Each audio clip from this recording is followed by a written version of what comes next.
नमस्कार बंधु, हमारे चैनल पर आप सभी का हार्दिक स्वागत है, अभिनंदन है। आज पढ़ते हैं वंदना बाजपेयी दीदी की कहानी चूड़ियाँ। तो चलिए शुरू करते हैं। थोड़ा गला खराब है, इसलिए यदि कहीं गड़बड़ करें तो बर्दाश्त कीजिएगा। न जाने क्यों आज उसका चेहरा आंखों के आगे से हट नहीं रहा है। चाहे कितना भी मन बटाने के लिए अपने को अन्य कामों में व्यस्त कर लूं या टीवी ऑन करके अपना मनपसंद कार्यक्रम देखकर उसे भूलने की कोशिश करूं, बार बार उसका चेहरा, खिलखिलाती हंसी और हाँ, खनकती चूड़ियाँ मेरा ध्यान अपनी ओर वैसे ही खींच ले जाती है जैसे तेज हवा का झोंका किसी तिनके को उड़ा ले जाए। आज कितने वर्षों बाद मिली थी वो। आह, वो भी इस रूप में, इस हालत में। बचपन से जानती थी उसे। हमारे घर से 2 घर छोड़कर रहने वाले शर्मा अंकल के यहाँ किराएदार बनकर आए थे वे लोग। माँ ने बताया था उनकी एक लड़की है, मुझसे 4 साल छोटी, बिल्कुल गुड़िया जैसी। उस समय मेरी उम्र कोई 10 साल होगी। बहुत शौक था मुझे छोटी बहन का, इसलिए बहुत उत्सुकता थी उसे देखने की। जिस दिन उनका सामान उतर रहा था, मैं बालकनी में खड़े खड़े उसे देखने की चेष्टा कर रही थी। सब सामान उतरने के बाद उतरी थी वो नन्ही परी, अपनी माँ की अंगुली थाम कर, जैसे मक्खन से बनी हुई हो, छूते ही पिघल जाएगी। ओह, मैंने नज़र फेर ली, कहीं मेरी ही नज़र न लग जाए। तभी उसकी माँ का स्वर सुनाई पड़ा, रिया उधर बैठ जाओ बेटा।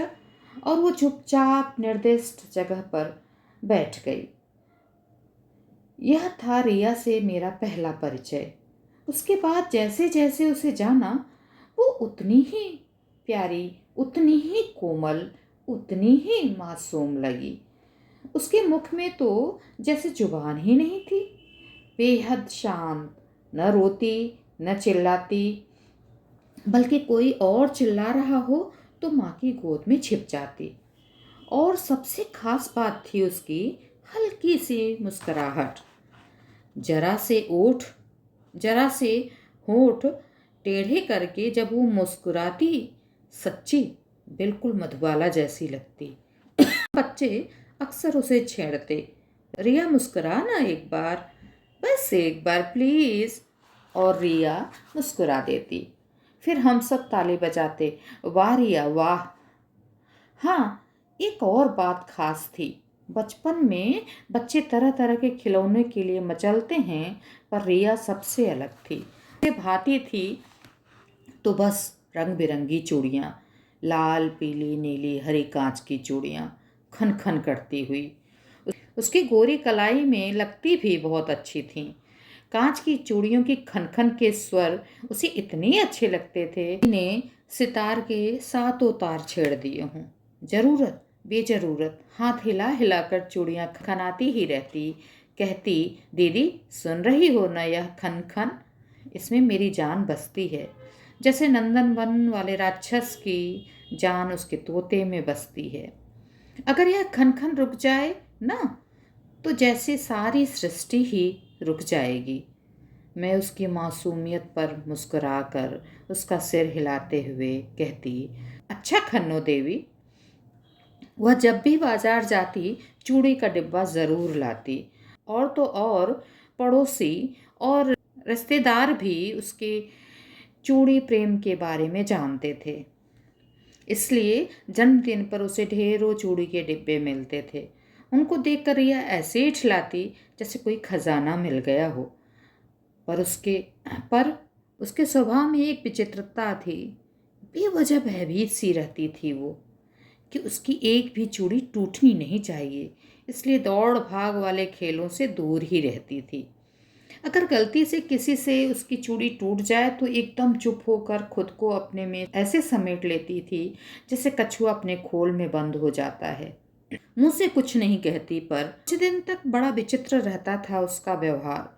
फिर सब ठीक हो जाता और वह लौट आती अपनी भोली मुस्कान के साथ। रिया बड़ी हुई, रूप चंद्रमा की तरह खिल गया, पर चूड़ी प्रेम अब भी यथावत था। कॉलेज में उसकी चूड़ियों के किस्से आम थे। अक्सर लड़कों के बीच चर्चा होती थी कि वो कौन भाग्यशाली होगा जो इन चूड़ी वाले हाथों को थामेगा। उसी समय रिया के पिता का तबादला दूसरे शहर हो गया। रिया अपने परिवार के साथ चली गई। मुझे याद है, उदासी में मैंने 2 दिन तक खाना नहीं खाया। धीरे धीरे उसके बिना जीने की आदत हो गई। फिर मेरी शादी हुई। मैं विदेश में अपने घर रच बस गई, पर हमारे बीच पत्र व्यवहार चलता रहा। पत्रों से ही रिया की शादी की सूचना मिली थी। फोटो भी तो भेजे थे उसने। सुशांत और रिया की जोड़ी कितनी अच्छी लग रही थी। कोई किसी से 19 नहीं, जैसे ईश्वर ने एक दूसरे के लिए ही बनाया हो। मैं तो देखती ही रह गई थी। मेरी तंद्रा टूटी थी पति के हंसने के स्वर से। हा हा हा, देखो तो साली साहिबा की चूड़ियाँ, पूरी कुहनी तक एक भी रंग नहीं छोड़ा। तब मेरा भी ध्यान गया। अरे हाँ, पूरी कुहनी तक भरी चूड़ियाँ, हर रंग की। मुस्कुरा उठी थी मैं। अगले ही पल आंखों में आंसू भर हाथ जोड़कर मन ही मन बुदबुदाई, हे ईश्वर, रिया और उसकी चूड़ियाँ हमेशा यूं ही खनकती रहें।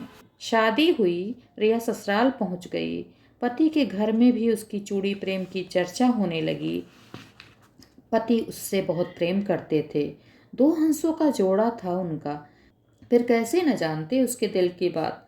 उसे तरह तरह की चूड़ियाँ लाकर देते, लाल, पीली, हरी, नीली, लाख की, कटावदार, फ्रेंच डिजाइन, मोती जड़ी, कामदार, कभी कभी स्पेशल ऑर्डर देकर मंगाते। चूड़ी से उसके दोनों हाथ भर जाते। देवरानी जेठानी सब छेड़ती, लो एक और तुलसीदास। जब यह बात उसने मुझे पत्र में लिखी थी तो मुझे दूर से ही सही, उसकी शर्माई आंखों और लजाते ओठ जैसे साफ साफ दिख रहे थे। रिया माँ बनी, इतना तक तो मुझे पता चला। उसके बाद अचानक उसकी चिट्ठी आनी बंद हो गई। मैंने बहुत चिट्ठियाँ लिखी, पर उधर से कोई जवाब नहीं आया। वो मेरे मायके के शहर में नहीं थी। उसकी शादी कहीं अन्यंत्र हो चुकी थी। अब उसका हाल जानने का मेरे पास कोई जरिया नहीं था। मैं केवल उसके पत्र की प्रतीक्षा ही कर सकती थी, और वो मैं करती रही। दिनों, महीनों, सालों, पर पत्र नहीं आया तो नहीं आया। कितनी खुश थी मैं जब पति ने मेरे सामने 3 एयर टिकट रख दिए थे। चलिए मैडम, इंडिया चलना है अगले इतवार, पूरे 2 महीनों के लिए। Oh my God! दोनों हाथों को मुंह पर रखकर बच्चों की तरह जोर से चीखी थी मैं। So nice of you Sudhir. I love you, love you, love you so much. कितने ही दृश्य घूम गए मेरी आंखों के सामने। अम्मा, बाबूजी, वो गोमटी, नंबर 5 की पतली गलियां, वो चाट वाला, वो नुक्कड़ की दुकान जहां हम कपड़े सिलवाते थे, वो बरगद का पेड़ जिस पर सावन का झूला झूलते थे, वो अमरूद का पेड़ जहाँ अमरूद चुराने के कारण कई बार माली की डांट खाई थी, और मंदिर के आगे वो पानी का मटका रखने वाले कल्लू चाचा जो साथ में गुड़ की ठेली भी देते थे। क्या अभी भी देते होंगे? और रिया, क्या मिल पाऊंगी उससे? क्यों मेरे खतों का जवाब नहीं देती है? कहाँ है? कैसी है? हे राम, सब ठीक हो। इस ख्याल के साथ ही खुशियों के चंद्रमा को जैसे भय के किसी स्याह बादल ने ढक लिया हो। पापा, हम ताजमहल भी देखेंगे, नन्ही निकिता चहकी। आपको पता है 7 वंडर्स में से है? Oh sure, my dear little kid, Sudhir ने निकिता को गोद में उठाते हुए कहा। हम दिल्ली एयरपोर्ट से सीधे आगरा जाएंगे और ताज देखने के बाद ही कानपुर जाएंगे, क्योंकि एक बार अगर तुम्हारी मम्मी मायके पहुंच गई तो वह अंगद के पांव की तरह वहीं जम जाएगी, हिलाए नहीं हिलेगी। हा हा हा। हम सब हंस पड़े। बस 1 हफ्ते का समय था और मुझे सारी शॉपिंग करनी थी। किसके लिए क्या लूं सोचने में ही बहुत मेहनत लग रही थी। बाबूजी के लिए खादी का कुर्ता लूं या चिकन का, भैया के लिए फ़ोन ही ठीक रहेगा, भतीजा आशीष अब तो बड़ा और लंबा हो गया है, अच्छी सी टी शर्ट ले लेती हूँ। और अम्मा के लिए मैं दांतों से उंगली दबाते हुए सोच ही रही थी कि अम्मा का फ़ोन आ गया। हेलो कहती ही बोली, देखो बिटिया, हमारे लिए कुछ लेने की ज़रूरत नहीं, बेकार में पैसा खराब न करना। अरे पेट के लिए ही तो देश परदेश में पड़े हो, निकिता के लिए पैसा जोड़ो, शादी में काम आ जाएगा। वाह माँ वाह। मैंने मन ही मन माँ को प्रणाम किया। बिटिया के मन में क्या खिचड़ी पक रही है। इतनी दूर से अगर किसी को उसकी खुशबू लग सकती है तो वह माँ ही हो सकती है। पर रिया के लिए मेरे मन में कोई संदेह नहीं था। उसके लिए तो लाख की चूड़ियाँ ही लूँगी, उसकी पसंदीदा। पूरा दिन शॉपिंग करते करते मैं पस्त हो गई। बिस्तर पर रही सारा सामान बिखेर कर चाय बनाने चली गई। चाय लेकर आई तब तक सुधीर आ चुके थे। वो अपने हाथों में चूड़ी का डिब्बा पकड़े हुए थे। मुझे देखकर मुस्कुराए। यकीनन यह आपने रिया के लिए लिया है। भाई, अब तो हमें भी रिया से मिलने की इच्छा हो रही है। हम भी तो देखें आखिरकार वो कौन है जिनके नाम पर हमारी बेगम साहिबा का दिल इतनी ज़ोर से धड़कता है। वाह, कितना सुखद एहसास था दिल्ली एयरपोर्ट पर। मेरा वतन, मेरी जान, मेरा इंडिया। लगा जैसे धरती माँ के पैर चूम लूँ। हर शख्स अपना ही भाई बंधु नजर आ रहा था। 2 दिन दिल्ली घूमने के बाद हम आगरा के लिए रवाना हुए। निकिता लाल किले के बारे में ही पूछे जा रही थी। मम्मी कितना बड़ा है, राजा तो चलते चलते थक ही जाते होंगे। तभी धचाक की आवाज़ से हमारा ध्यान बटा। ओह गड्ढा। सुधीर मुस्कुराते हुए निकिता से बोले, लो बेटा, स्वागत कर दिया आपकी मम्मी के यूपी के गड्ढों ने। समझ में नहीं आता कि सड़क में गड्ढा है या गड्ढों में सड़क है। ये कभी नहीं बदलेगा। निकिता और सुधीर हंस दिए। ऐसे कैसे कहा आपने? बदलेगा बदलेगा, एक दिन हमारा यूपी भी बदलेगा, तब बात करिएगा हमसे, मैंने बात काटते हुए कहा। भला कोई महिला अपने पति के मुंह से अपने प्रदेश की बुराई सुन भी सकती है? सीधे ताज के सामने टैक्सी रुकी। आह ताज, वाह ताज, कितना खूबसूरत, कितना धवल, कितना बेजोड़। सही तो लिखा है उस गीत में, एक शहंशाह ने बनवा के हसी ताजमहल, सारी दुनिया की मोहब्बत को सलामी दी है। और हम तीनों ने अपने अपने मोबाइल से एक एक लम्हे को कैद करना शुरू किया। खच खच खच, कुछ भी छूटे ना, एक एक पल अनुपम है। मैं फ़ोटो खींच रही थी। यह कौन? मेरे लेंस के ठीक सामने यह तो कुछ जाना पहचाना चेहरा है। अरे सुरभि, मेरे बचपन की सखी, मेरे घर के पास ही रहती थी। मेडिकल में सिलेक्शन हो गया था, फिर शादी, फिर लिंक ही टूट गया। मेरी ही तरफ देख रही है, अलबत्ता मोटी ज़रूर हो गई है। यह भारतीय खाना भी किसको न फुला दे। शायद उसने भी मुझे पहचान लिया। हाथ हिलाते हुए ज़ोर से चीखी, हाय मधु, और दौड़कर मेरी पीठ पर हाथ मारा। यार, तू तो बिल्कुल भी नहीं बदली। जीजा जी ध्यान नहीं रखते क्या? 1 किलो भी वजन नहीं बढ़ा। अरे नहीं रे, ज़रूरत से ज़्यादा ध्यान रखते हैं। रोज़ 1 घंटा वॉक कराते हैं, वज़न क्या खाक पड़ेगा? पर अभी भी हम भारतीयों की आदत नहीं गई पति के प्यार को पत्नी की कमर की चौड़ाई से नापने की। मैंने उसके गले लगते हुए कहा।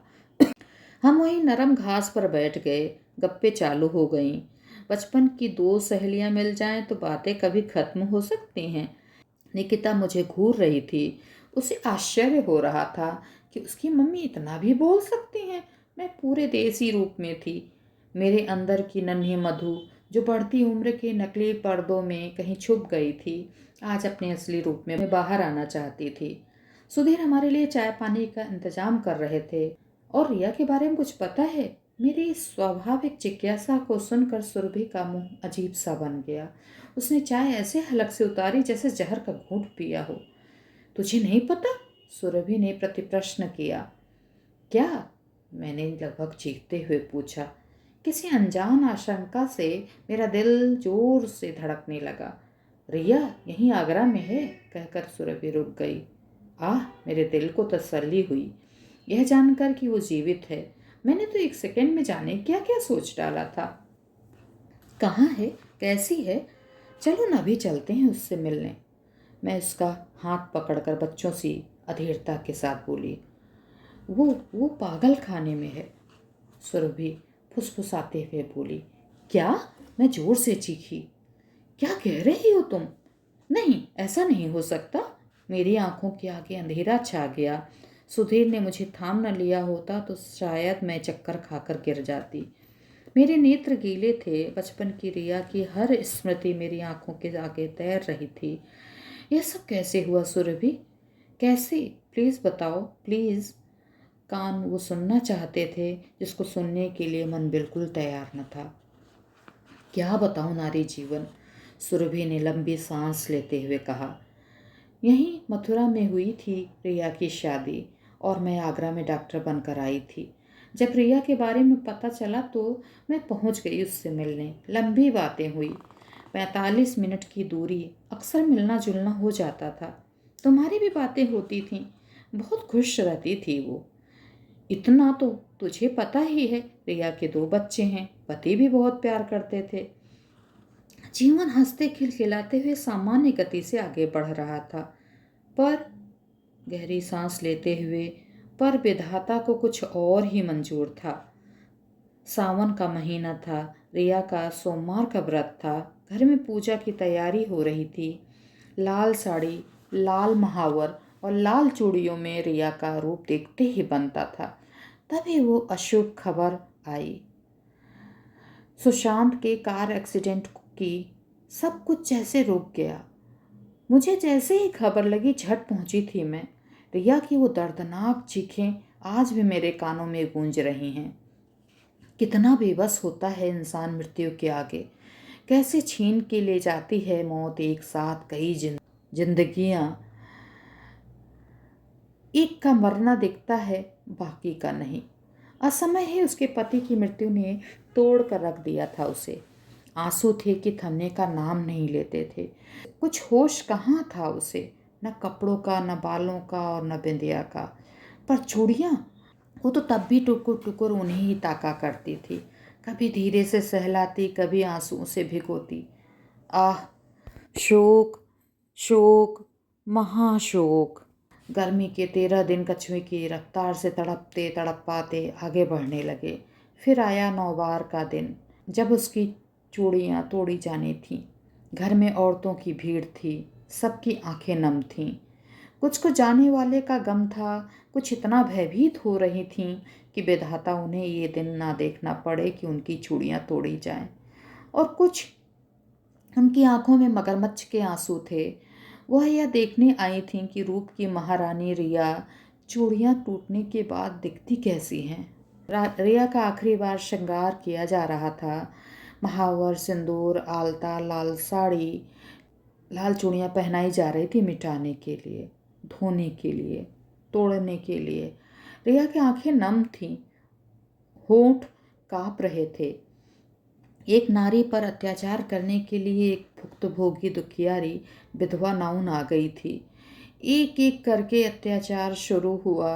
रगड़ रगड़ कर पोंछ दिया गया सिंदूर, बिंदिया, उतार कर फेंक दी गई लाल साड़ी और बांध दिया गया रंगहीन जीवन में जिंदा ही सफ़ेद साड़ी का कफन। सुबकती रही रिया। और फिर चूड़ी तोड़ने के लिए नाउन ने जैसे ही हाथ बढ़ाया, रिया ने हाथ पकड़ लिया।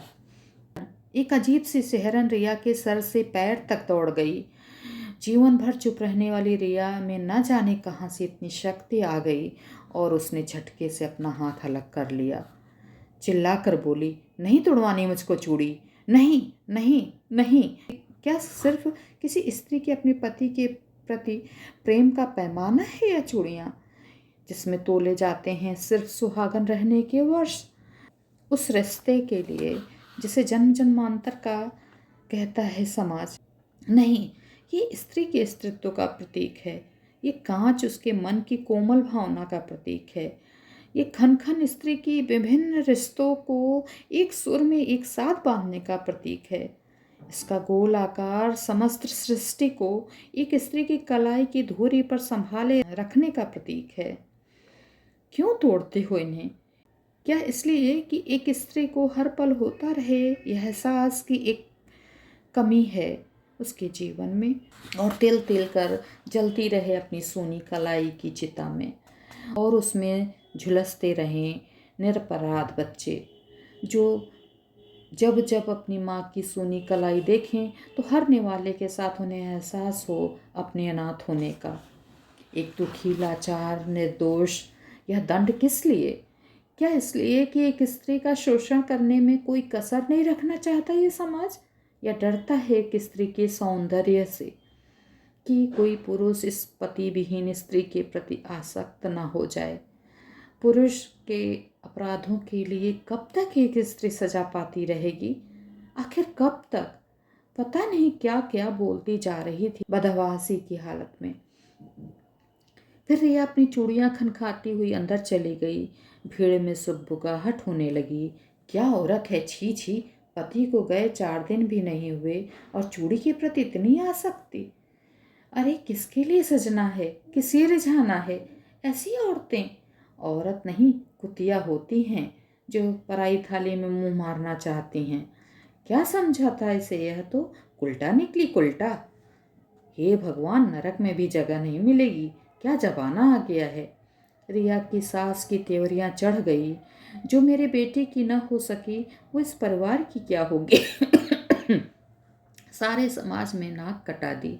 कुछ भी नाटक करे चूड़ी तो तुड़ानी ही पड़ेगी। रिया की माँ ने उसकी सास के हाथ जोड़ लिए। अभी छोड़ दे, मानसिक स्थिति ठीक नहीं है, धीरे धीरे खुद उतार देगी सब चूड़ियाँ। पर ऐसे तोड़ो नहीं, अभी घाव ताज़ा है, नहीं सह पाएगी शायद। उसकी मनस्थिति समझ लो, आप तो बड़ी हो। कहते कहते वो फपक उठी।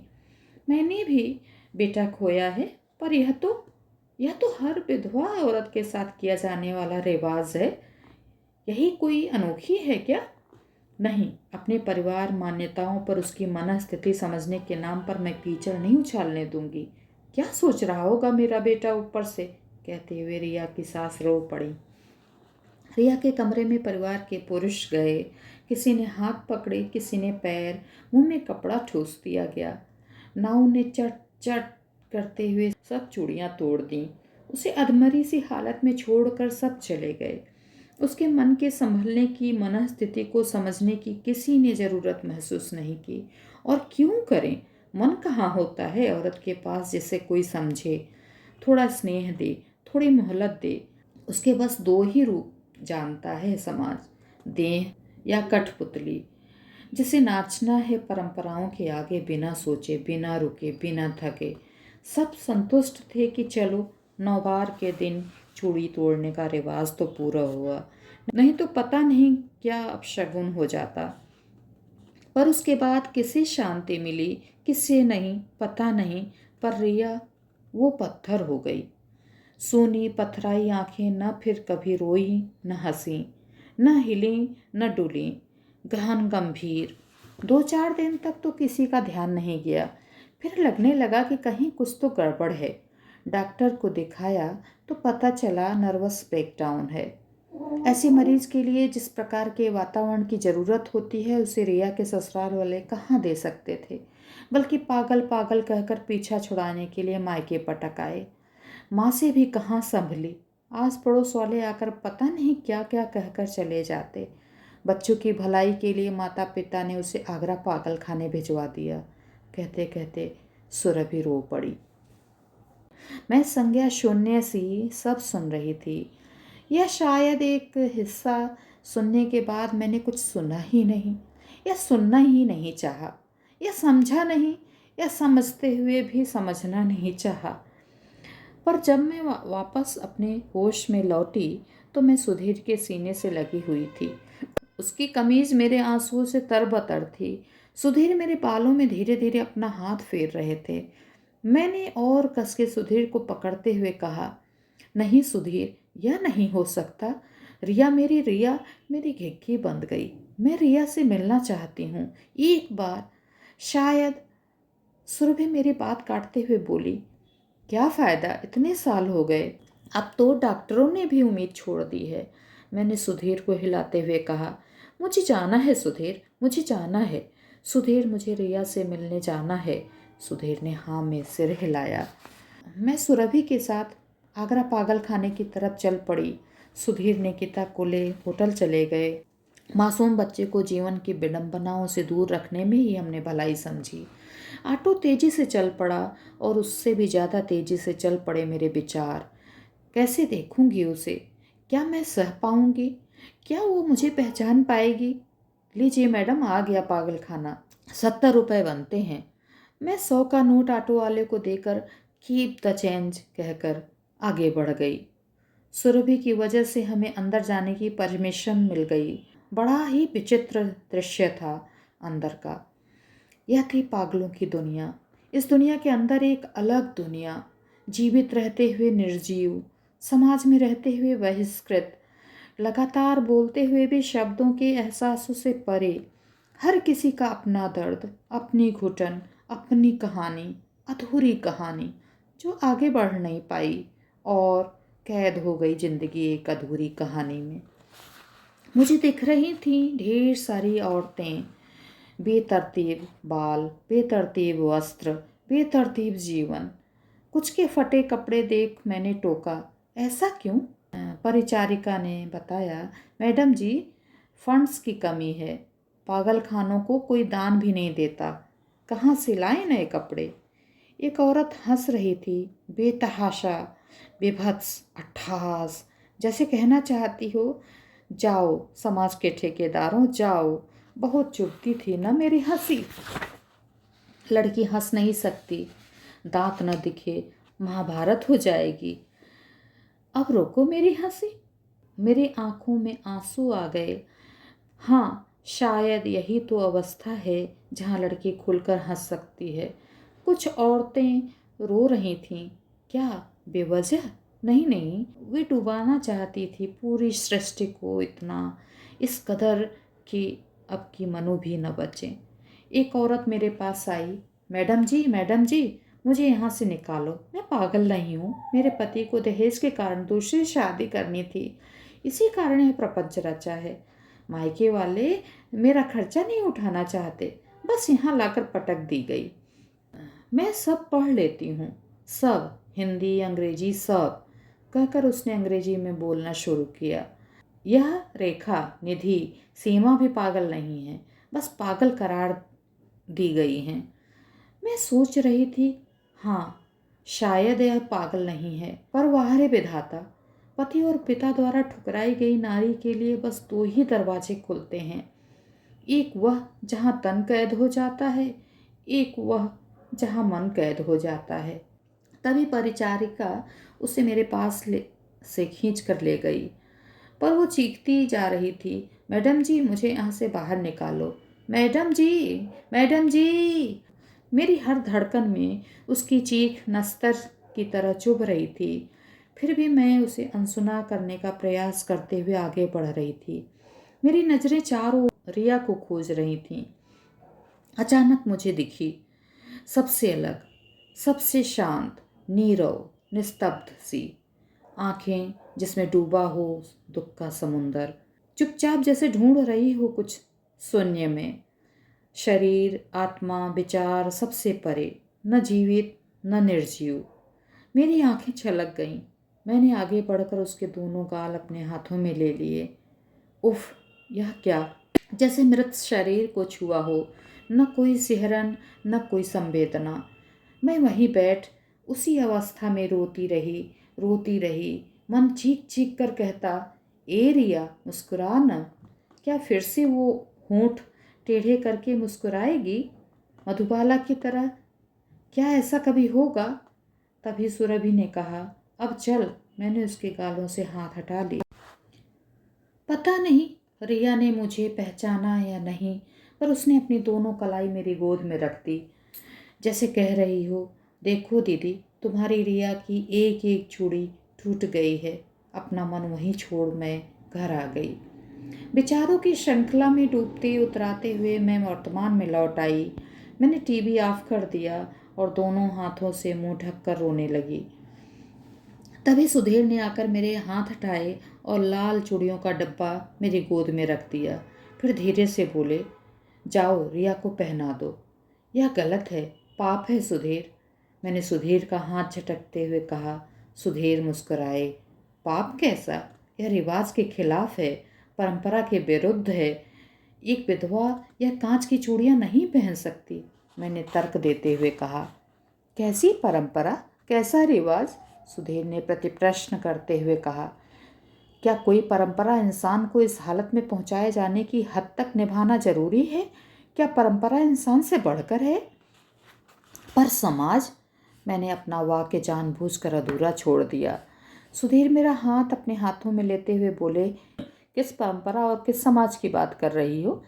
इसी समाज में पहले परंपरा थी सती प्रथा की, जहाँ जिंदा औरत अपने पति के शव के साथ जला दी जाती थी, जहाँ बाल विवाह की गई कई बच्चियाँ अपने पति की शक्ल देखे बिना, शादी का मतलब जाने बिना विधवा होने पर मथुरा या वृंदावन आश्रमों में पहुंचा दी जाती थीं, एक बेबस लाचार जीवन जीने के लिए। राजा राम मोहन राय ने जब इनके विरुद्ध जन जागरण का कदम उठाया होगा, तब भी लकीर के फकीर समाज ने बहुत शोर मचाया होगा। पर आखिर टूटी न वो परंपरा, देवदासी परंपरा, जहाँ औरतें देवता से विवाह के नाम पर पंडे पुजारियों की भोग्या बनने को विवश थीं।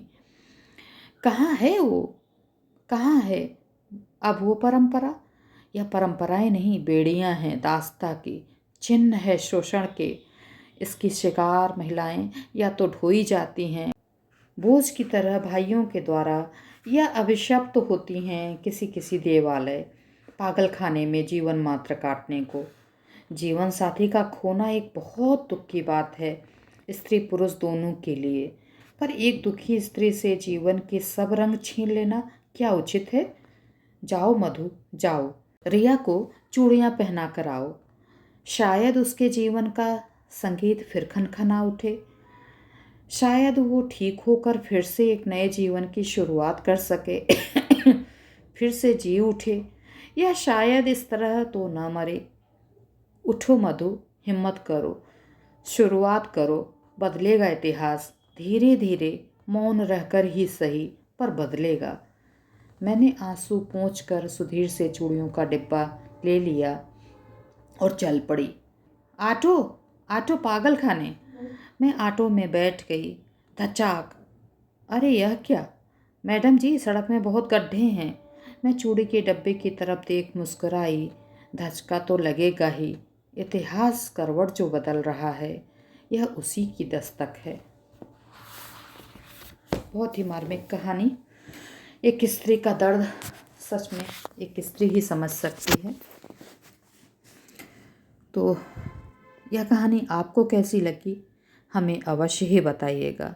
हमारे चैनल पर बने रहने के लिए आप सभी का बहुत बहुत शुक्रिया, धन्यवाद, आभार। आते रहिए और सुनते रहिए।